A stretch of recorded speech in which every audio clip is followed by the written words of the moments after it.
Hi, welcome to this video today, which is all about Forex trading professionals and how they trade the markets. By professionals, I mean, traders who are in big banks or hedge funds who are making consistent profits from the markets. Now, I want to go through the various techniques and strategies that they use and what you can learn from them in a moment. Now, you'd think that for most retail traders, it would be an essential part of their education to learn how professional traders trade, but it isn't.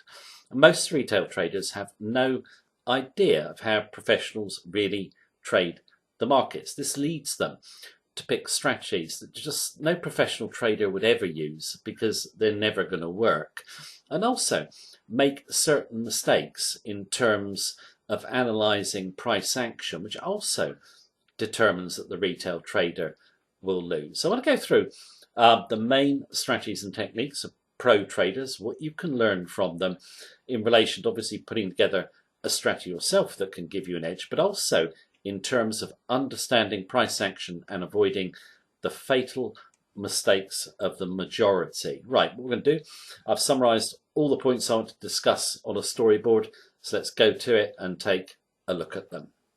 All right, let's have a look at trading strategies of the professional traders. Now, in terms of, we're going to go through them in broad sweep here, but you can learn more about them by checking videos on our channel, joining our free mailing list. Now, in terms of the first point I want to come to before discussing the strategies in detail, is the way they use technical analysis and charts. This is where retail traders, the majority, make a mistake. They think the majority of professional traders generally are trading with just pure technicals, and they use pretty complex technical analysis as well. Nothing could be actually further from the truth. I'll go through this in a little bit more detail in a moment. But the first point I want to make is they do not trade chart patterns. Okay, retail traders love doing it, so they'll pick a strategy based upon patterns. Let's say popular one would be Gartley patterns, but there's many others, like they want to trade head and shoulders, tops and bottoms, wedges,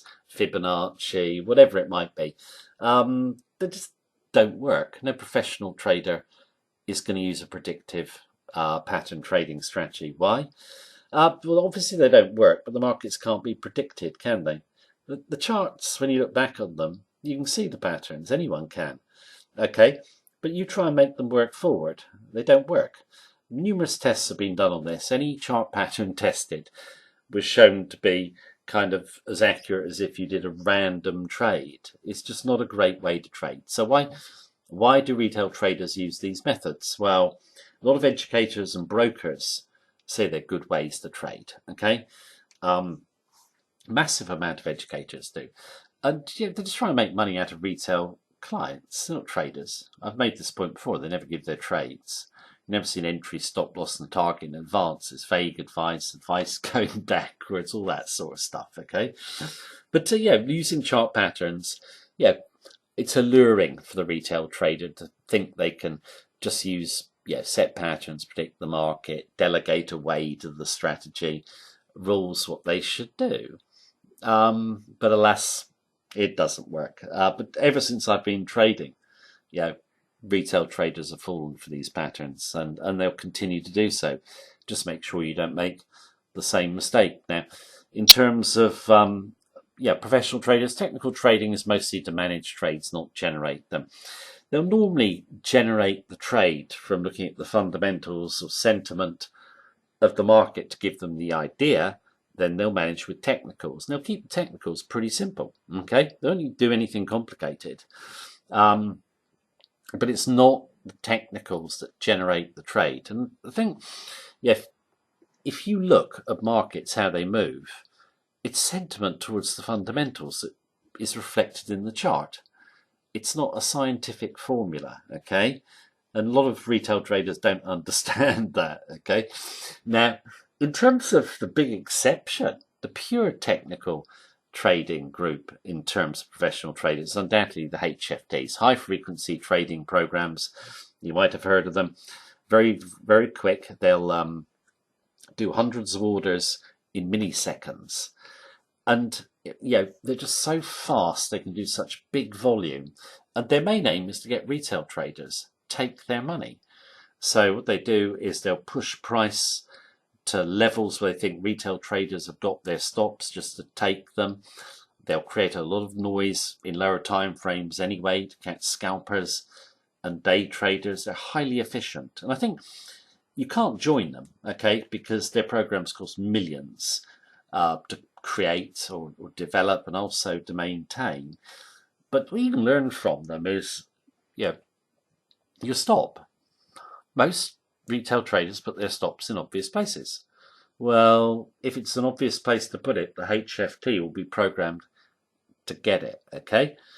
And a lot of traders think their entry is really of paramount importance over the stop. Stop's just kind of an afterthought. You need to really put thought into your stop, because it needs to be close enough so you've got good protection, but far enough away so you don't get caught by the HFTs. And how often they catch retail traders can be seen by the amount of people online who say, oh, well, my broker took my stop, then the price went back the way that I thought it would. It wasn't the broker, it was the HFT. Just so quick. Create a lot of noise in the lower time frames. So I think the main point you can sort of learn from the HFTs is don't day trade, don't scalp, never have your stop in an obvious place. If it's obvious to you, it's obvious to other retail traders, okay? Now, in terms of most professional traders, they use fundamentals and sentiment and technicals in different ways, but normally the three combined. Now, there are volatility traders.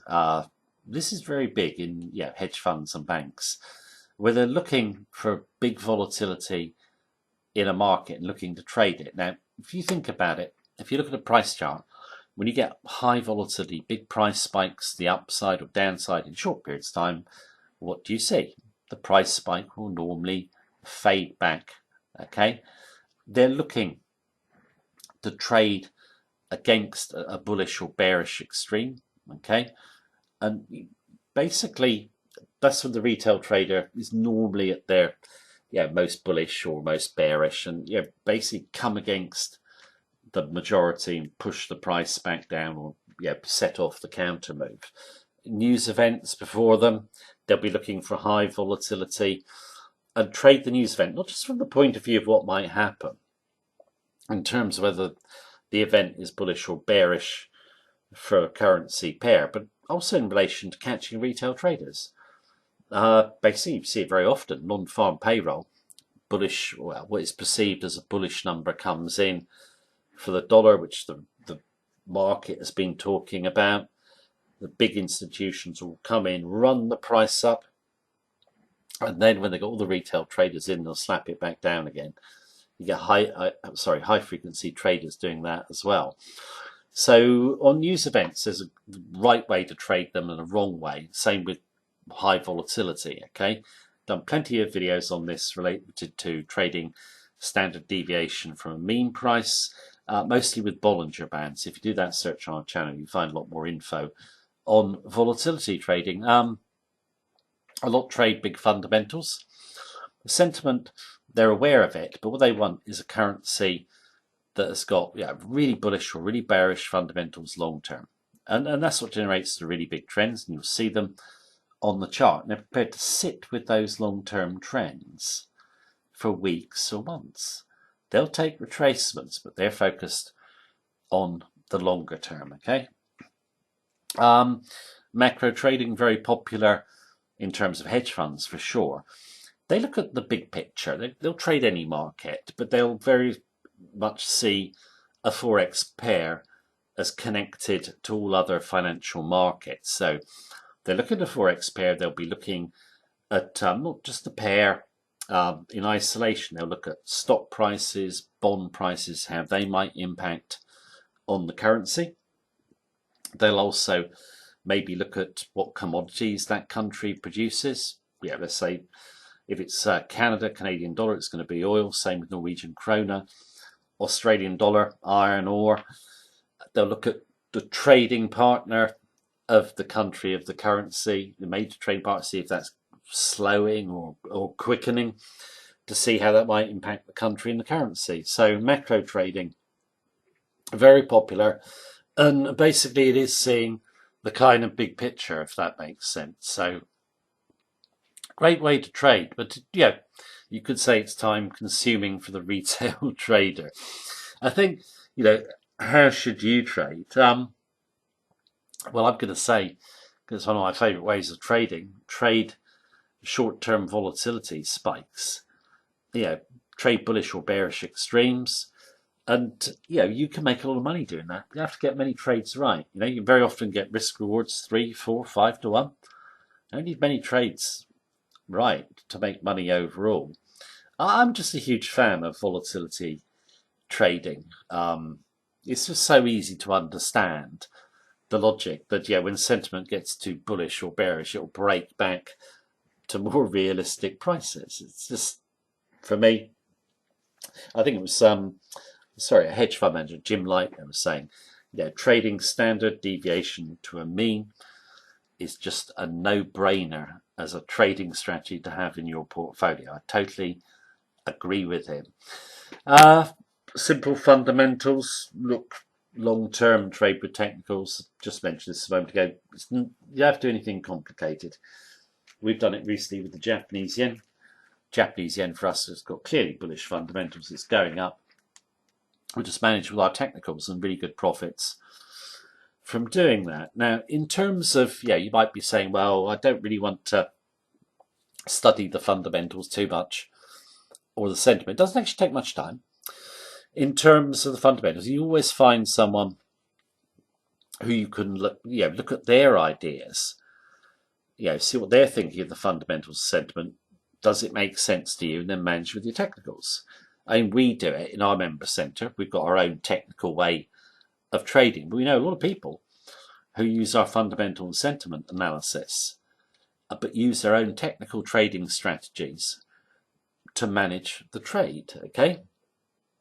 And it's not just us that does it. There's plenty of people involved in fundamental sentiment analysis who do generate good ideas. You just got to find the right ones, okay? But they're just a little bit of research. Now, last point, big advantage you've got over institutions, or most institutions as a retail trader. You don't have to trade very much. A lot of institutions are under pressure, the traders there, to trade a lot, okay, to generate fees for the bank or for the hedge fund. You don't have to do that. They do it, but it does dilute profit potential. Warren Buffett has made this point, that their fees that they generate are so high, the client never really makes any money. Okay, you don't have that problem. You can just wait for the trades that suit you, the best trades, and the ones you're really confident in, the ones you think have got very high probability. The best trade is no trade most of the time, okay? And then you just hit, excuse me, I'm losing my voice. You just hit with a trade when everything lines up, you're totally confident, and that is the way to make money. You don't want to trade too much. That will just dilute your profit potential. Too many traders are too keen to trade all the time, try and force money from the market. You don't do that. You sit, you wait, you're patient. Only when the trades come up that you're really confident in, that totally match your strategy, do you go for them. How profitable can that be? I know traders who trade, maybe 2-3 times a month, make 100% plus gains per annum. Okay? Trading frequency being too high is a common mistake for retail traders. Okay? Don't make that mistake, because the big advantage to you is not trading too much, obviously waiting for the best opportunities. Right. In terms of the video, I just covered the major points there. Plenty more info on our channel, also on our free mailing list. But I hope you found the video useful and informative. Thanks for watching as per usual. Take care. Have a good day.